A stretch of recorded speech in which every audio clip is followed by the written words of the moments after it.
Hi everyone, welcome back to my garden studio. Today we're going to look at sketching and drawing. We're going to look at composition, we're going to look at perspective and the importance of tone values, because tone values to me are probably more important than the colour you use. So we're going to do a little bit of drawing, we're going to do a little bit of shading, and we're going to create form and shape within our landscape paintings. Let's get started.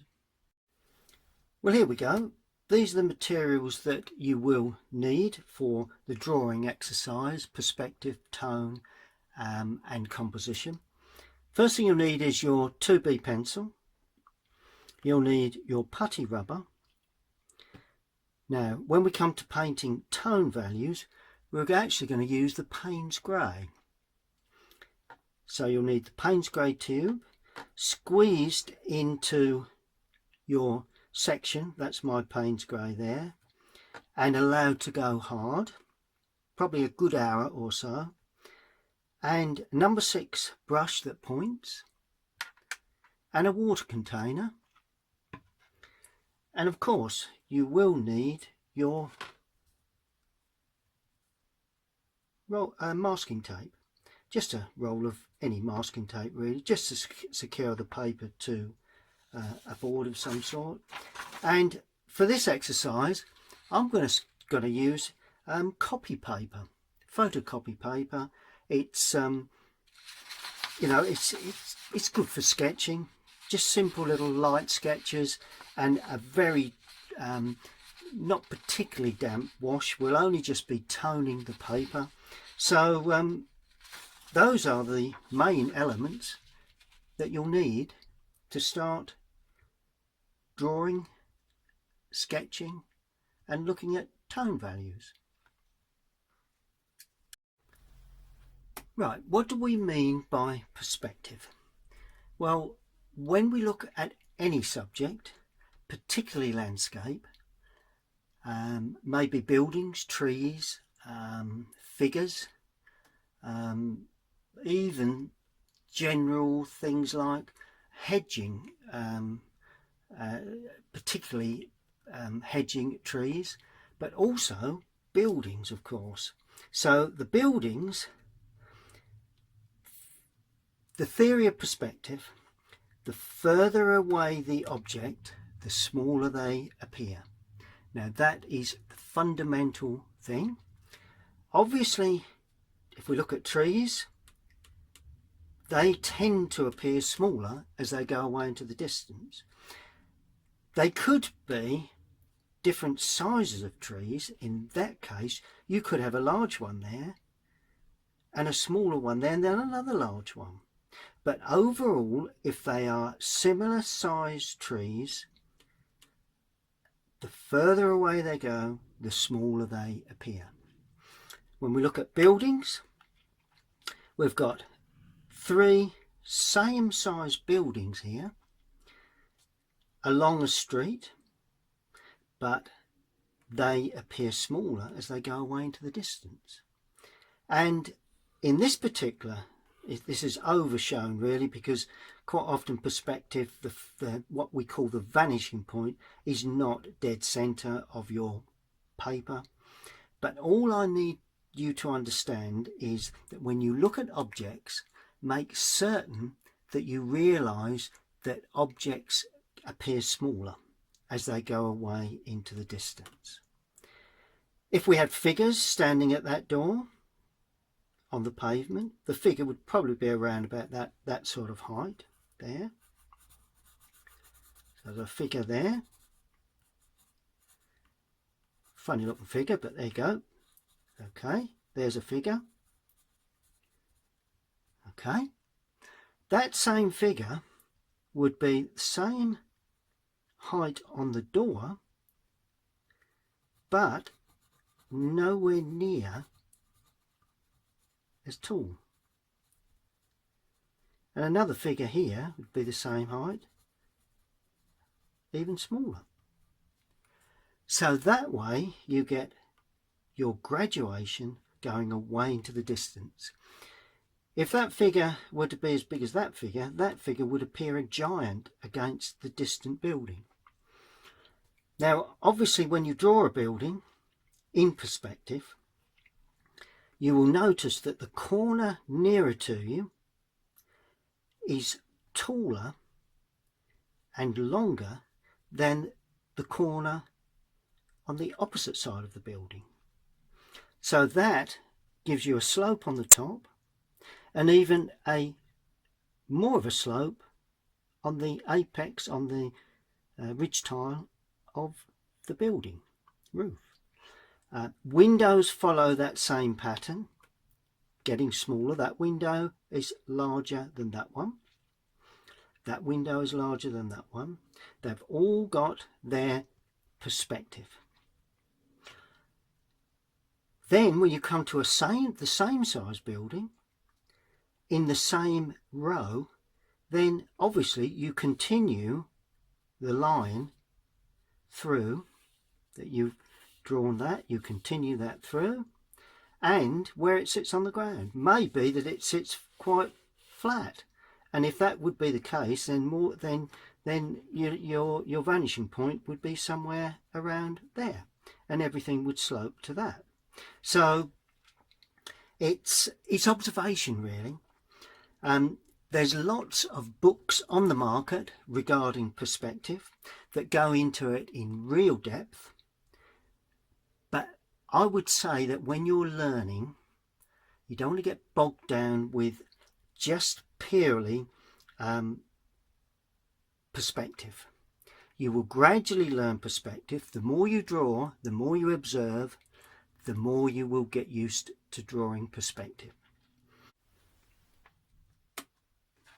So summing up, when you paint or draw buildings, just be aware of the angles of the roof lines, the windows, doors, and where they sit onto the ground.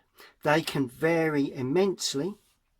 You can get a small building and a larger building there, so the perspective would be slightly more acute. But this is all about observation. So, observation is the key to learning to draw perspective. The more you observe, the better you will get. The more you draw, the easier it will become. Right, well, there is the same subject, only this time with tone values. Before, everything looked very, very flat. We'd got perspective. We could see that they go away into the distance, but we hadn't got a sense of direction of light. But of course, since ever you put, it's a matter, this one is just one tone wash onto one side of each object, and that will immediately give you form. You can tell which way the sun is coming purely by looking at the sunlit sides of the building. The sun is coming from the right hand side, sweeping onto the fronts of the buildings, so the trees are dark, the trunk is dark on the left hand side, the right hand side is very light, then the next tree is dark, but the separation is the light area for the other side of the tree. Right. The same there, and progressively all the way to the end of the row of trees. And of course the shadows they produce, because of perspective, the shadows they produce are nowhere near as large as the tree itself, or as wide. They can be much taller. Obviously the sun is probably at about that sort of angle because the top of the tree is finishing there. But if the sun were to be lower, you'd have an even longer shadow, and that would probably finish somewhere there. A lot depends on height of sun, but there again, it's observation. There's nothing beat observing. So this is why I say to people, the more you draw, the better you will be able to paint. It is the key to the whole thing. The more you draw, the more you observe, the easier the subject will be to paint.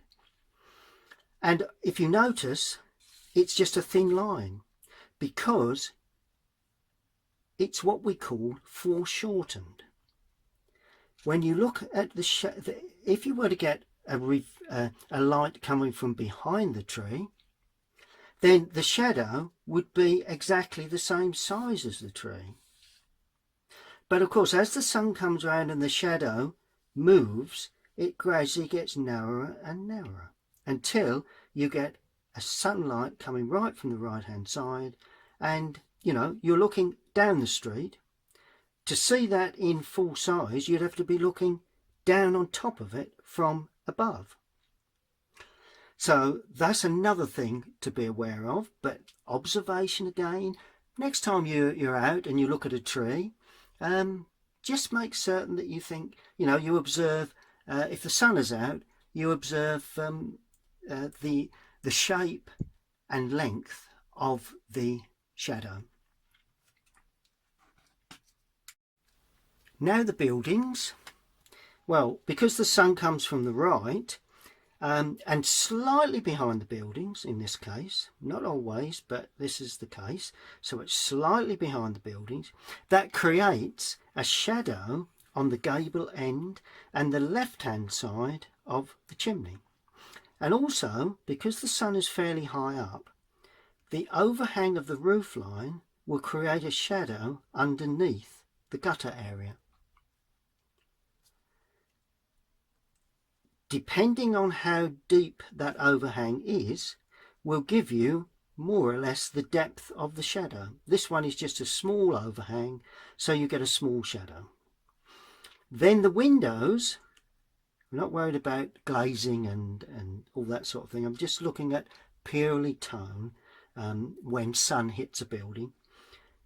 If the window frame is set back from the front of the wall, in other words there's a recess, you will get a shadow on the top and down the right hand side because the sun is coming slightly behind and down, so there will be a small shadow there, like a reverse L shape really. And of course if the door is recessed, you get a slight L shape. Now that is repeated on all of the buildings as they go away, purely because they are three of the same size and shape buildings and they're on the same plane as each other. So that's the key to it. That's the key to tone really. Obviously when you look at a building, there will be lots of tones there. There won't only be the lights and the darks, there will be very lights, there'll be medium tones, there'll be darks, and there'll be very darks. But that's something that comes yet again with observation. So the more you observe, the more you draw, the more you put on tone or put in tone to your drawings, the easier the painting process will become. Okay. Let's do some drawing. Let's get some drawing onto paper. Right, we need your pencil, possibly your putty rubber, and a piece of masking tape. And what I've done, I've secured the piece of A4 copy paper. That is purely the copy paper that you would use if you were to be photocopying something. So it's quite thin. I find it nice for sketching, so that's what we're going to use for this particular exercise. So let's get drawing. Now what I've done, I've drawn a line, so I've used a ruler to create 4 sections. So we've got 4 equal sections. So I've measured halfway, put a mark, drawn a line through, same at the other way, and then we've got 4 different possibilities for our landscape drawing. Now what I'd like to show you, I'm going to draw 4 different landscapes and just wonder whether you can spot the one that has the best composition, because this is the key to it. You know, once you've mastered basic drawing, then when you look at a subject, you've got to be able to balance that subject and draw the correct composition, really. Where focal points are, I'll be explaining about that too. Okay, now the first thing I'm going to do, you can draw along with me, you can watch and then rerun, or you can just purely, when we arrive at the correct composition, then you can just purely draw that, but it's entirely up to you. So our first composition is this one. Right, we're going to have, it's going to consist of an old farm building, a tree, a gateway and a track running up to the gateway.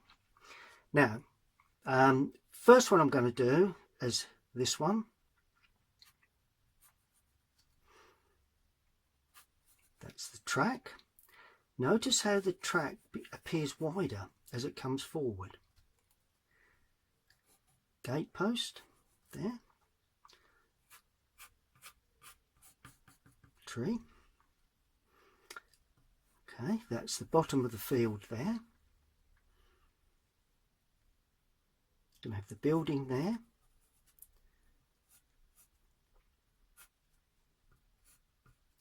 We're not looking at perspective. There may be a little perspective, but not a great deal. Let's put a door and a small little window in the barn, and of course the frontage of the barn, the opening. Typical really of an old stone barn in the Cotswolds. Lovely part of the country. Cotswolds in Gloucestershire, here in the UK.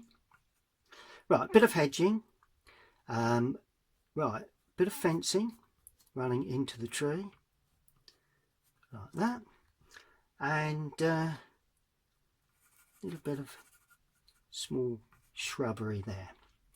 That's composition 1. Okay, composition 2, we're going to move the gate. So that's what we're doing. It'll be the same view, just as if you're looking at different angles. So where you place the gate opening will depend on whether the composition appears good or bad. Right, let's start. Let's put the let's put the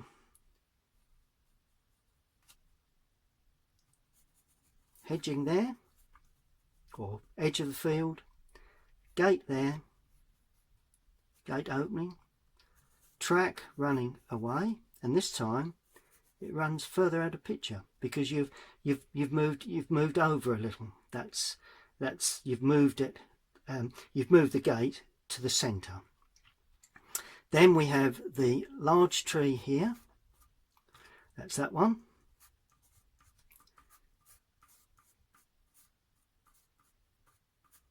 Just simply, there we are. Just be a bit more determined with that.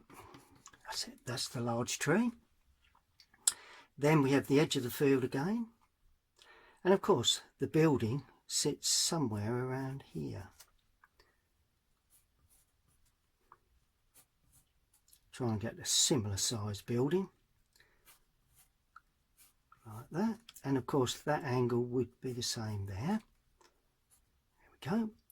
And we put the door in, a window, and the barn opening, where presumably storage would be. A little bit of hedging there, We'll have a little bit of hedging there too. And then we have the fencing again.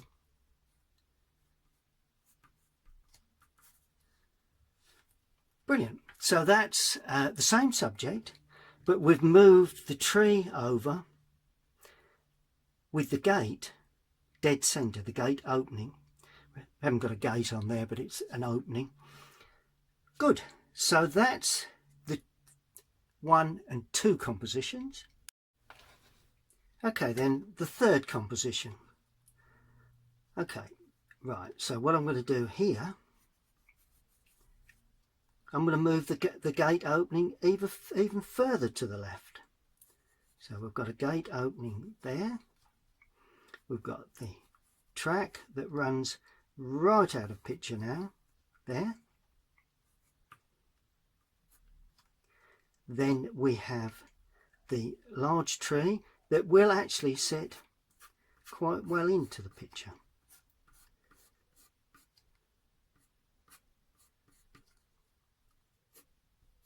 There.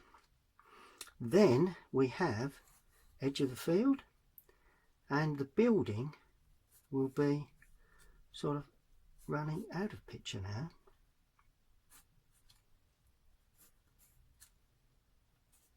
So we really only see the gable end of the building. We don't even see the opening. And then we've got fencing, put that in.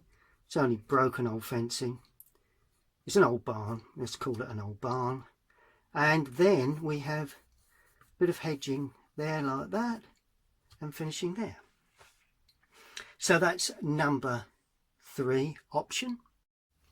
Good. Well, I've started to draw number 4 option, and what I've done, I've moved the gate opening more or less just off of centre. I think you'll find that that gate post is centre, so I'm slightly off of centre to the right. Okay, then the large tree would come in there like that. Just the overhanging branches, that's all you need to draw. You'd be surprised how easy trees are to draw. You know, once you put tone on them, then they really take shape. And then of course the building will be here, like that. It's the gate, that's the gable end of the building. A lovely old roof, lovely old Cotswold stone roof. Nice bit of overhang on the end there. That's good. Then we have a door opening, a window, and of course the barn opening for storage. Then we have a bit of hedging just running out of picture. Then we have the fencing there, and we have just like a hedge really that holds in that right hand side. Now that to me is our 4 options for the composition. Now let me just run through them. Our first option is pretty good composition, not too concerned with that one. It's a possible, but you've got to remember the eye is led into the picture by the track in all of these cases. Okay, so the thing is that the focal point really is around the gate. The eye is led in, the gate more or less holds the eye. In this instance I've not got any fields in the distance. I could just draw in a bit of edging on all of them where the edge of the gate, you know, the track finishes. There may be some hills in the distance, a field, or you know, it could drop down and could be a valley behind there. But either way, the eye is led to the opening, right? It's where you put that opening. You'd think it would be where you put the barn that gives you the balance, but it's where you put the opening. Now I've elected to put it well off of centre to the right in this instance, so we can only see half of the large tree. We can see all of the barn, we can see the hedging and a small shrub, well, could be the start of a larger tree later on, running out of picture. Okay, now that's not a bad composition, but it's not perfect. It's not well balanced. It's all about building, and sometimes the building is important, but if I were to be drawing this purely for the building sake, I would hone in onto the building and not include the trees either side. So that's number one. Now number two composition, I've actually moved the gate slightly off of centre to the left. Now this one is getting there purely because we've got all the elements required. We've got the building, we've got the tree. I've had to add a piece of hedging there at the expense of that hedge that's out of picture now. But overall it's a pretty good composition. But even so, it just feels as if there's a large space there that could do with something. Okay, so when the eye is led into the gate, you look at the barn, you look at the large tree, but then you look at that large area there, and I personally feel that the eye tends to wander out of picture. You want something where the eye goes to the barn, back to the tree, back to the opening, and you want to then look into the picture. In this case, it goes to the barn, the tree, possibly that large area there, and all of a sudden the eye slips out of picture. So, not ideal. That I probably wouldn't use either. The next one, number three, I've moved the gate completely off of centre to the left. Now that brings our large tree almost on centre. That then pushes the barn almost, well, certainly 3/4 out of the picture. So you've only got the gable end. It becomes all about the tree, which is sometimes good, but then it leaves a really large gap here. The eye is led into there. It's not really attracted to that. The barn is not enough of the barn to attract the eye. It's all about the large tree. But then, of course, the eye goes to either side, and there again, it can slip out of picture to the right, even more so than that one. So, you know, it's where we put the gate opening in this particular instance.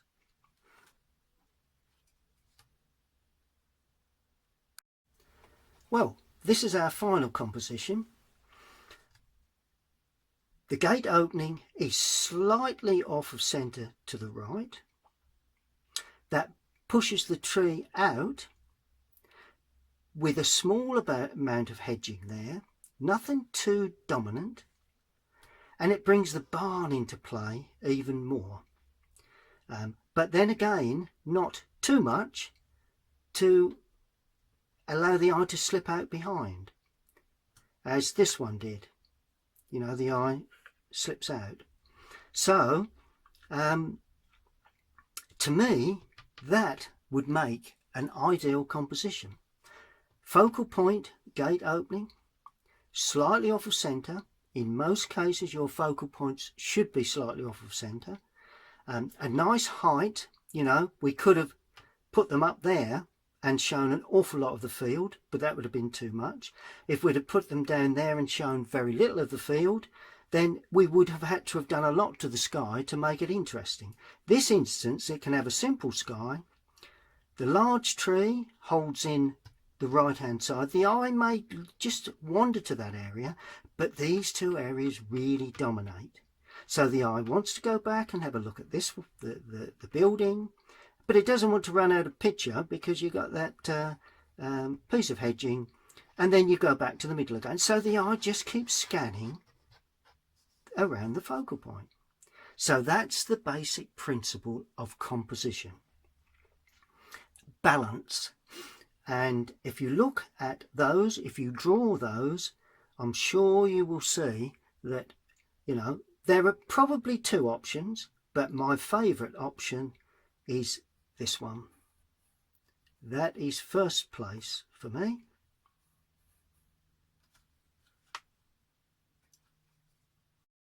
Okay, well, what I'd like to do is put some tone onto this one, because that's our best option as far as I'm concerned. So it's all about putting tone on. If you remember the tone on the street scene, but we're going to have the same thing. We're going to have the sun coming from the right, catching the front of the barn there, and the right hand side of every single object that's there. Very little there. Not going to paint the sky, not in this case, because I don't think there's any need for that. I have got kitchen paper just in case you need to take a bit of water off or paint off of the brush. But overall, I've already gone in with Payne's Grey for I'm not using the artist quality because I believe most of you will be on the Cotman. So that's what I've got here. So it's all about the tone of that. It won't be as blue, but it will be the tone.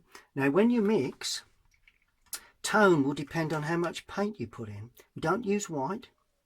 Never use white in pure watercolours, at least not unless you really want final highlights.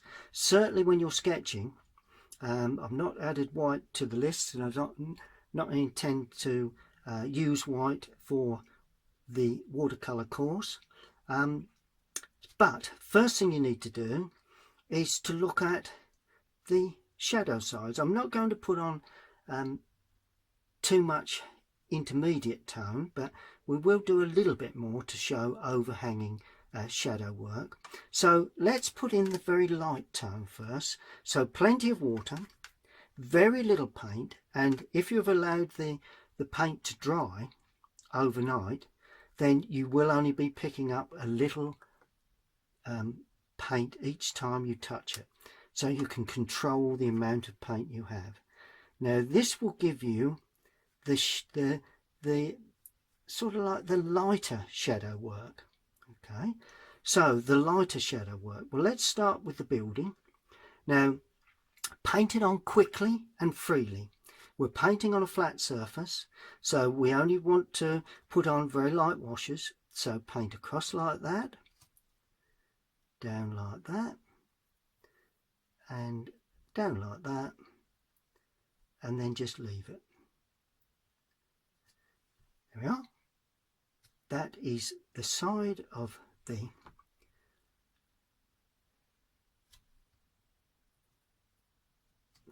and then just leave it. Let it dry. Don't play around with it.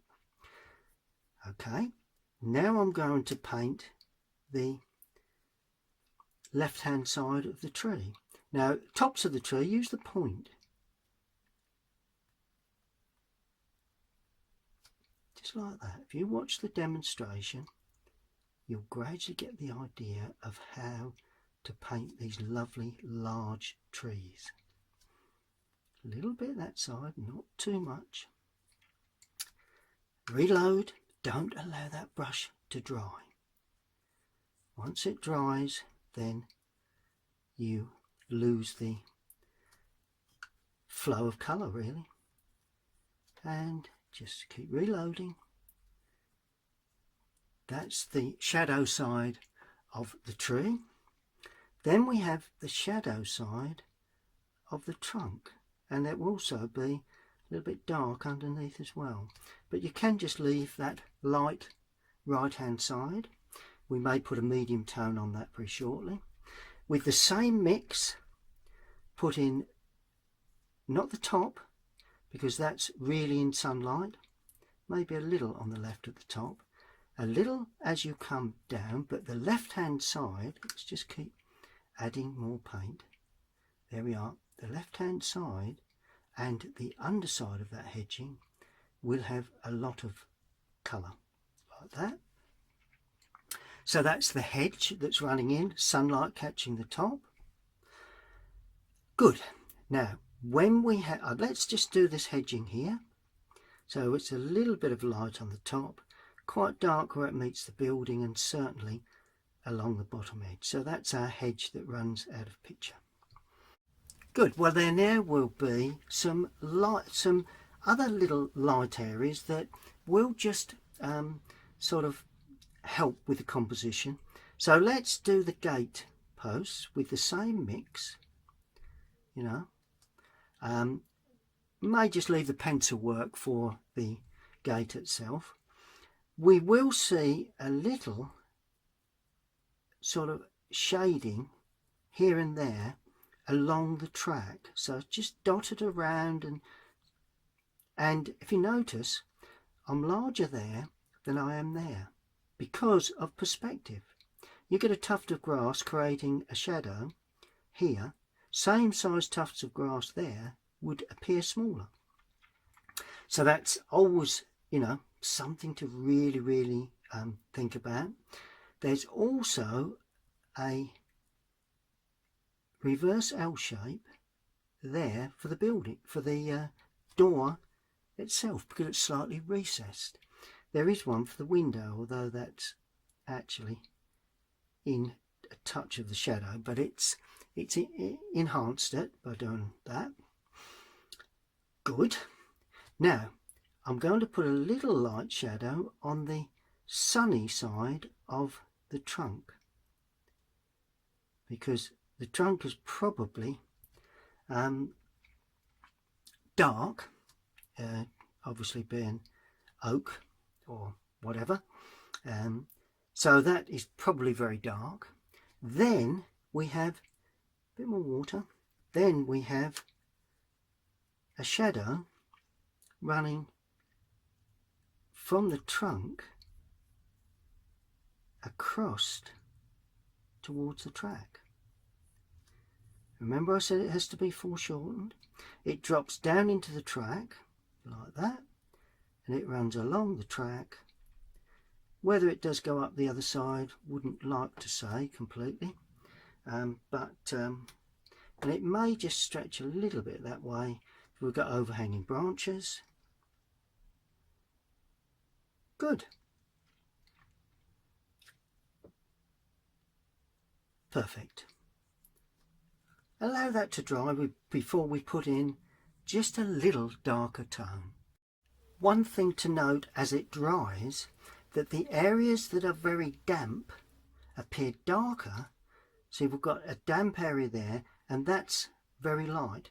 It's because that is completely dry and that's still a little damp. Same here, a little lighter.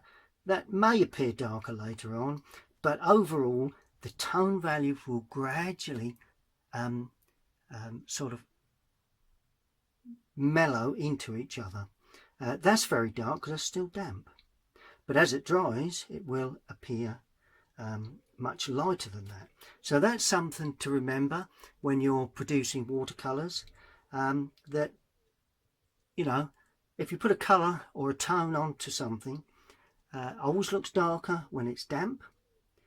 So, you know, if it looks about the right tone when you paint it on, could be that when it dries it's a tone or so too light. If it looks a tone or so too dark, then quite likely it will be the right tone. But it's something that you only get and you only appreciate when you actually produce, you know, painting after painting. You gradually get used to that. Good, well that's just about dry enough.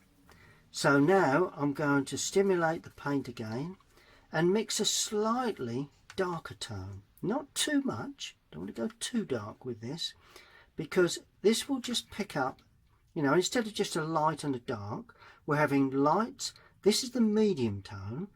Now I'm putting in the dark tone, and you'll see how it makes all the difference to the painting. Have a fairly well loaded brush. Right, now the first thing you need to do, the sun is just coming round, so there will be a secondary shadow from the overhang there, like that. Okay, that will be darker where it appears under the tiles, like that. We will have a real dark edge down the back of the trunk and possibly just under there. Okay, we will have some dark branches that overhang the bottom area there, like that. And on the outside edges, let's just reload, and on the outside edges, mainly on the undersides of these branches, where it is very, very dark. So we're getting sort of 3 tones now. Sorry, well, 3 tones: light, medium and the dark.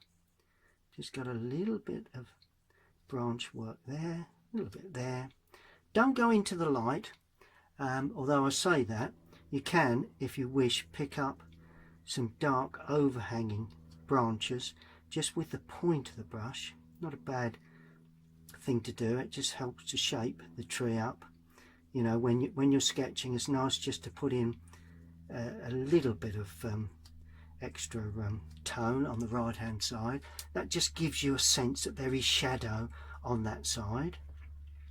Then that's the building, right? Yeah. Then the hedging. Just reload. Don't forget to reload the brush. Then we've got the hedging along the area against the grass field will be very dark, but then as we come up, gradually you get into the medium tone. You don't get as much dark, and then we have very light on the top, and there again you can use the point of the brush just to indicate some little touches here and there. Good. I'm going to just line the door opening again and that window area. I'm going to put in just a hint of the top ridge tile on the old building, like that. I'm going to hint at a touch of the tile work on the roof. You don't need to be too precise with this, and that is going to be quite uneven because that's an old tile roof. Good. And all of a sudden we're beginning to build up tone, lights and darks. And what I'm going to do, I'm just going to take a little bit of paint off the brush, because where the shadow is near the trunk it will be quite dark.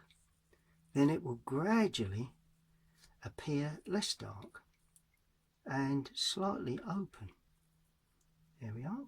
So that all of a sudden gives you a nice feeling that the trunk sits into the grass part at the base. Then we have, let's just reload the brush again, the dark underside there where the hedge tucks under away from the light, and we have 1 or 2 little touches of dark area at the top to create feeling the hedge just goes round by the barn door opening, and the left hand side of the gate post there and there helps to sharpen that up, and there's always little tufts of grass around the base of these, so with the point of the brush just show some little tufts of grass, you know, just little dots. That's all you need. Then along the track there, just 1 or 2. We don't want to overdo this. So we've got medium and dark tones all along the track area. Maybe that you'll see 1 or 2 little touches here if you watch that, and it will just run across the shadow area as well. There we go. And they will get, those tufts of grass will appear larger as they come through into the foreground, and that all helps perspective. Good. Let's have a look at the door opening.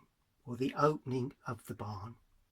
Now the barn opening, it's an opening, so it's not like a door. So that's a door, right? So that's solid just with a shadow. This is an opening. So we put in, let's just mix quite a dark mix for this to start with. Just let me show you how to do this before you paint. It's going to be very, very dark at the top and down the right hand side. But of course then we will probably see objects just near the door there. So you don't do anything with that. So you just put the dark top down the right, create a shape there, little dot just formed. Well, let's just use the point of the brush just to create a sense of something going on there. A little bit of grasses there, a little bit of grasses there, and all of a sudden the building sits in. You've got the dark opening, but there's something inside. But this is just a door, so we'll just put some form of, let's put the hinges on. Be a hinge there, with a handle just about there. And that just shows it that that's a door. So the difference between a door or a glazed area, which would have dark glazed areas, and an opening is that an opening you can see inside. A glazed window, more often than not, is either reflection or very, very dark panes of glass. And of course, once you've completed that, then as you should do with any of your drawings, sign it. Now you can sign it in the paint, but I'm going to sign it in the pencil that I used. So that is my sketch. Let's have a closer look at that sketch. Good, well I've pulled in a little closer just so you can see a little clearer of exactly my sketch. You know, quite often when you're learning you won't actually produce that correctly first time. I don't know, I mean you may do. If you're an improver, then obviously you probably should get somewhere near it at this point. But if you remember, we produced the drawings, we produced 4. We found that this was the best composition. The barn to the left, the gate opening slightly off centre to the right, with the large tree, you know, a third of the way across the paper. Then we put in, after we'd produced the drawing, we put in a light tone wash on the semi-shadow sides and a dark tone wash on the overhang of the roof lines, the real extremes of the overhanging branches, the extreme of the trunk and the early stages of the shadow. And of course where because the sun is slightly behind the hedging areas, they are also extremely dark anyway. So I hope you've enjoyed that. So that is the finish of this sketching and drawing section. I hope you've enjoyed that. Please keep sketching and drawing, and if you do draw, you can shade with the pencil, but I would prefer to shade with the watercolour Payne's Grey, because then it gives you an insight of how the paints will flow when you come to paint a picture of this sort of subject. Thank you very much for watching.